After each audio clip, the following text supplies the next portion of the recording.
ଦେଇଥିଲି ନା ବାହାଘର ପରେ ମୁଁ ତମକୁ ଗୋଟେ ଭଲ ଜାଗାକୁ ବୁଲେଇଦେବି। କଣ କରିବି କୁହ? କୋରୋନା ଲାଗି ସବୁ ଲକଡାଉନ ସଡାଉନ, ମୁଁ ତମକୁ ବେଶୀ ଦୂରକୁ କୁଆଡେ ନେଇପାରିଲି। ଭାବିଲି ଏ ପାଖାପାଖି ତମକୁ ଟିକେ କୋଉଠି ବୁଲେଇ ଆଣିଲେ ତମ ମନଟା ଟିକେ ଫ୍ରି ହେଇଯିବ। ତମେ ବିଶ୍ୱାସ କରିବନି, ଆମ ଏରିଆର ସବୁ ଟୋକା ଏଟାକୁ ଚାପି ନେଇ ଆସନ୍ତି। ମୁଁ ତୁମ ବିଷୟରେ କଣ କଣ ଭାବୁଛି ନା କଣ ବା? ଏଇଠି ମୋ ଧନ ମୋ ବିଷୟରେ କେତେ ଭାବୁଛି। ଏଇଠି ଧନ ତମେ କଣ ମତେ କହିଥିଲ ମୋ ବେକ ଗୋଟେ ହାର ମୋ କାନ ଗୋଟେ ପେଣ୍ଟି କରିଦବ।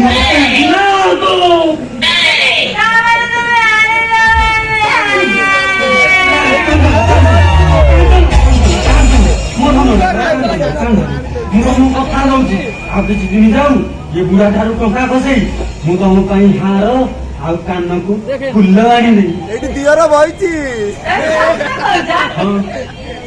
ହଁ ବା ମୁଁ ସତ କହୁଛି। ତମେ ଏଇଆ ଭାବୁଛ ନା ଯେ ମୁଁ କେମିତି ଜାଣିଲି? ମୁଁ ଏସବୁ ବାହାଘର ପୂର୍ବରୁ ଜାଣିଛି। ସବୁ ଜାଣିଛି। ମୁଁ ତ ତମକୁ କେବେ ଶୁଣାଇ ଦେଇନି, ତମେ କେମିତି ଜାଣିଲ? ତମେ ତା କଥା ବୁଝିପାରିବନି। ତାର ମଜା ଝିଅ ନେଇଛି ସେ ଜାଣିଛି ନା।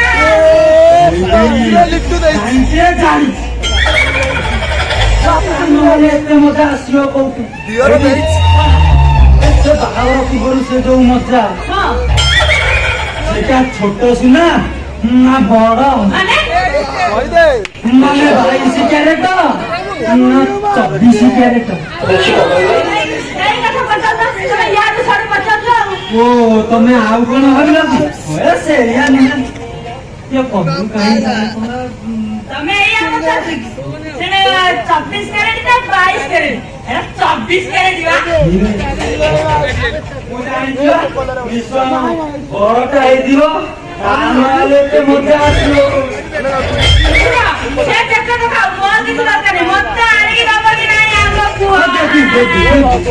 ତମେ ଏମିତି ହଇନି କରୁଛ କିଏ ବଢିବନି କେମିତି କହିବ? ଆଜିକାଲି ଅମଦାବାଦ ସମସ୍ତଙ୍କର ସୁନା ଦରକାର। କଣ ଅଛି କେଜାଣି?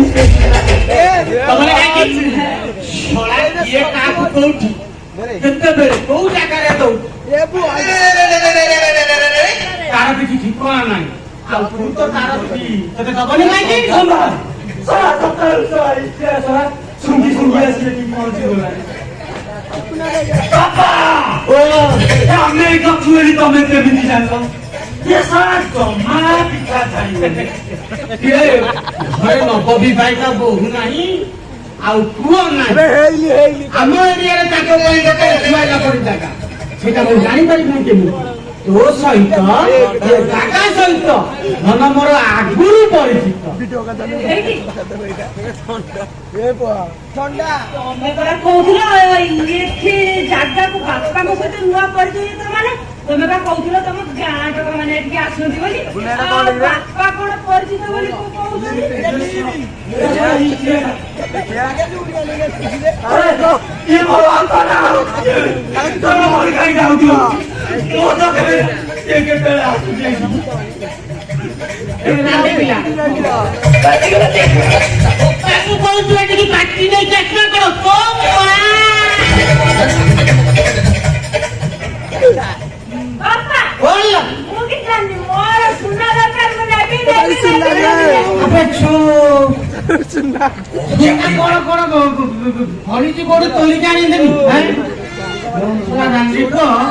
ତୋର ବିବେକ ନାହିଁ, ତାର ବୁଦ୍ଧି ନାହିଁ।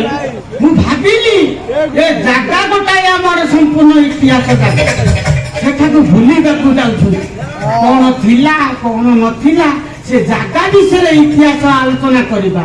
ହେଲେ ରାଣ୍ଡି ପୁଅ ଆସି ଏଠି ତୁମେ ଏଇ ବିଷୟରେ ଆଲୋଚନା କରୁଛ? ଆମେ ଟିକେ ସୁନା ବିଷୟରେ ଆଲୋଚନା କରୁଛୁ। ବଡ ବେହିଆଟା ନା କଣ? ମୁଁ ଦେଖୁଛି ଏ ଗୋପାପତି ମୋର ତମର ଟିକେ ବି ସାମାନ୍ୟ ଜ୍ଞାନ ବାପା ନା କଦଳୀ ଚୋପା। ହରେ ଶୁଣ, ତମେ ଦି ଜଣ ମୋ ଘରୁ କେତେବେଳୁ ଆସିଲ କି? କାହିଁକି? କାହିଁକି କଣ? ये ऑलरेडी तो मोर गोटाए ट्रॉफी की सरी गलानी ଆମର ଇମ୍ପୋର୍ଟାଣ୍ଟ ଟପିକଟା ସରିଗଲାଣି। हाँ ए जेहेतु एक नंबर टॉपिक निहाती इम्पोर्टेंट ହେଇଥିବ ବାପା बोल ବାପା ମତେ ସୁନା କିଣିକି ଦବ କି ନାହିଁ ମତେ ଆଗେ କୁହ। ଏଇଠି ବାପା କିଏ ତମ ବୋହୁ ଆସିଲା ବେଳକୁ ଖାଲି ଝାଙ୍କ ଛଡେଇଲାଣି। ମୋର ସୁନା ଦରକାର, ମୋର ସୁନା ଦରକାର, ମୋର ସୁନା ଦରକାର। अबे चुप ଯେତେବେଳେ କହୁଛି ମୋ ବୁଢା ଲୋକଟା ସାଇକେଲ ସିନା ନେଇକି ଗଲେ ସୁନା କିଣିବା ଆଗ ମନକୁ ସୁନା କିଣିବା ବୁଝିବା ଚଲା ସାଇକେଲ ଆଜି ମୋ ବୋହୁ ପାଇଁ ମୁଁ ସୁନା କିଣିବି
ବାପା ତମେ ଟିକେ ଭଲ କି ଧରିକି ବସିଲା ନା ପଡିଗଲା।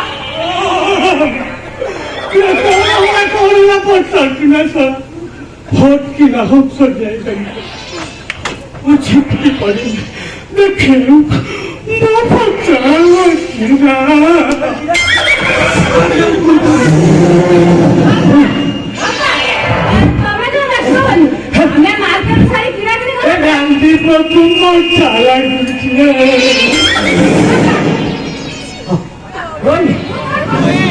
ତମେ ଜମା ବ୍ୟସ୍ତ ହନି ଆମେ କିଣା କିଣି ସାରି ଘରକୁ ପରେ ଇଏ ରସୁଣ ଆଉ ତେଲ ଏମିତି ବାଟରେ ଘଷି ଦେବି ଯେ ସକାଳୁ ପାଇଲା ବେଳକୁ ତା ପୁରା ପିଠା।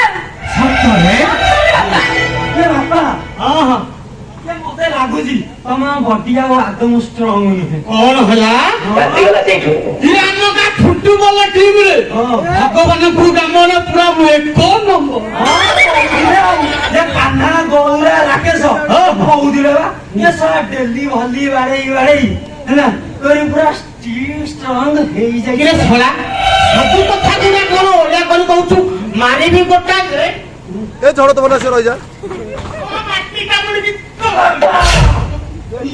ଏ ତମେ ତ କହିଲ ଏ ମତେ କଣ ପଚାରିଲି ତମେ ଟିକେ ରହିବା ଦରକାର ଏଇ ଧନ